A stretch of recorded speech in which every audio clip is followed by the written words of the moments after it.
बोला बोला बाबा बैजूनाथ की कौन कौमी रहे पर्वत पहाड़ पे।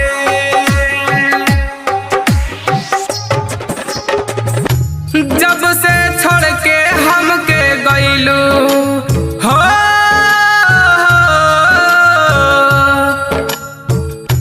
जब से छोड़ के हमके गइलू याद वो ममह में न अइलू।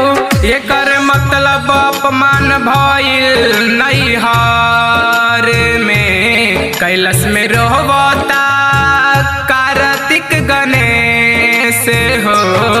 कौन कौमी रहे पर्वत पहाड़ पे। कौन कौमी रहे देवो घर द्वार में।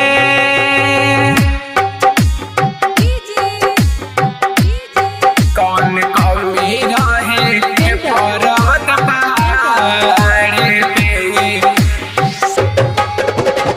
Mix by lovely recording studio कौन कौमी रहे देवो घर द्वार में।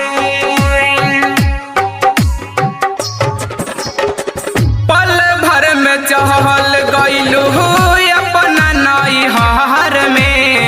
एको बेर न सोचलू भंगिया पियनी कवन हाल में।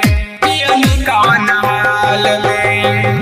पल भर में चहल गइलू अपना नैहर में। एको बेर न पूछलू भंगिया पियब कवन हाल में। कैलाश में रोहबता हो,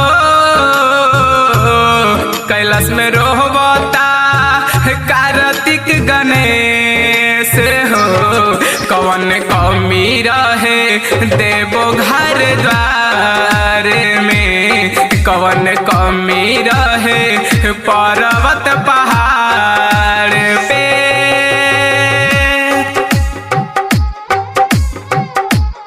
कौन कौमी रहे पर्वत पहाड़ पे। छूट गइल भंगिया धतूर रूठ गइल गौरा। कैसे के दिल के मनाई माने ना ये गौरा। माने ना ये गौरा। छूट गइल भंगिया धतूर रूठ गइल गौरा। कैसे के दिल के मनाई माने ना ये गौरा। काहे कूद गइलू हो, काहे कूद गइलू पापा जी के आग में। कौन कौमी रहे देवो घर द्वार में। कौन कौमी रहे पर्वत पहाड़ पे।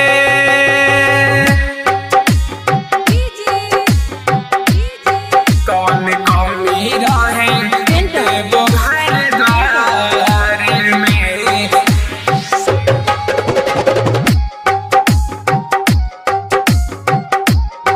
कौन कौमी रहे पर्वत पहाड़ पे। जबन जबन कहलू गौरा देहनी सब यान के।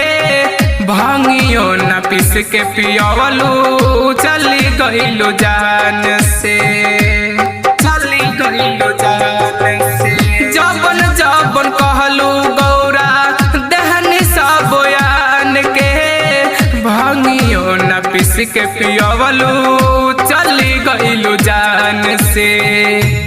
भसान बाबा करे तहर तपस्या। हरे राम करे तहर तपस्या। कौन कौमी रहे देवो घर द्वार में। छछन के रोवा तारे